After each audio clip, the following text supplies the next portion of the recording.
I tell people all the time, we live in paddler's paradise.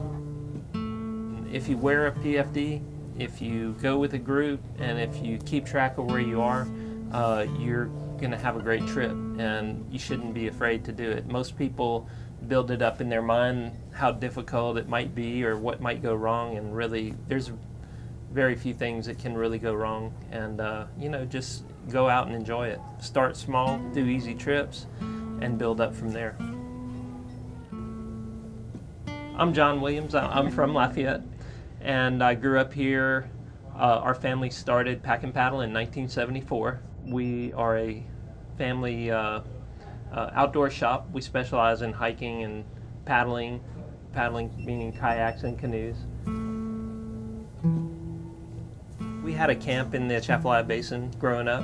Our family went there, seems like every weekend. My dad was really into fishing, and he would take us fishing in the basin, and we would catch sac-a-lait and bass, and you know, we'd go crawfishing, catch crawfish, and have crawfish boils at the camp. And you know, that was a big thing for our family, just as a thing that just brought the family together to go to that camp every weekend, and not just our family, but our cousins, grandparents, and that type of thing.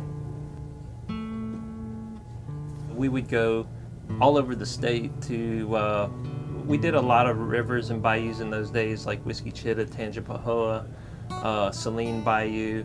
Of course, we paddled in the basin and areas like that as well.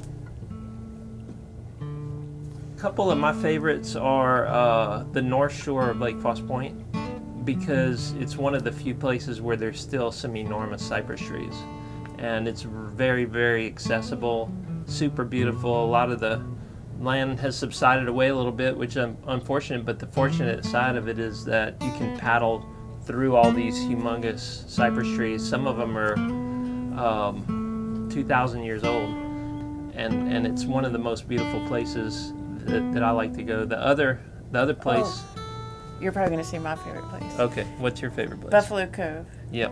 Which is on the other side of the levee, and it's. I think the reason I like it so much is that it's real dense, and it feels like what I imagine the basin as a whole was a long time ago. The trees aren't real big, but you know, you enter this space and it's just quiet and peaceful, and owls. You always see owls and snakes and birds, and it's just incredibly beautiful.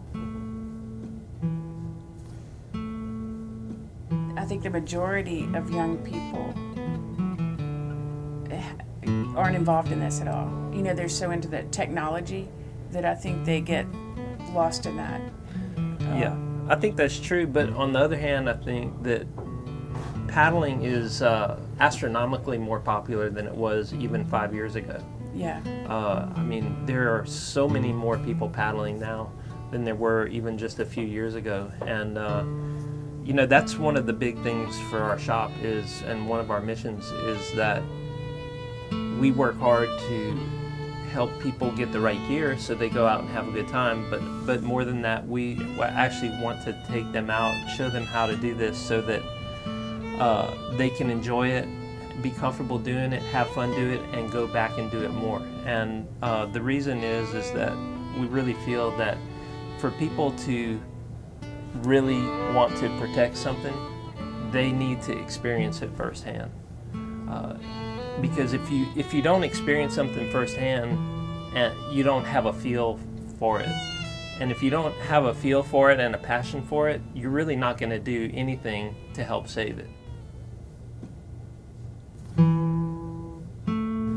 You know, we're at the bottom of the Mississippi Flyway. The birding is incredible during certain times of year, and there's almost no better way to go out and bird than in a kayak, because you're quiet, you're stealthy.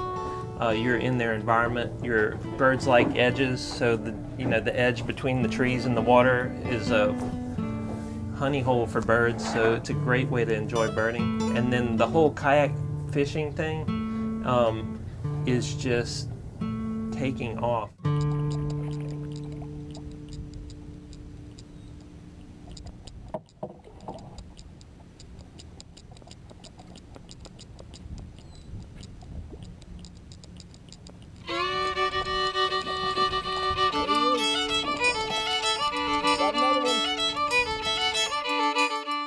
you know, we have a culture of fishing, we have a culture of hunting in Louisiana, and you know, for us to explain to people, hey, you know, let's go paddling, and they're like, why?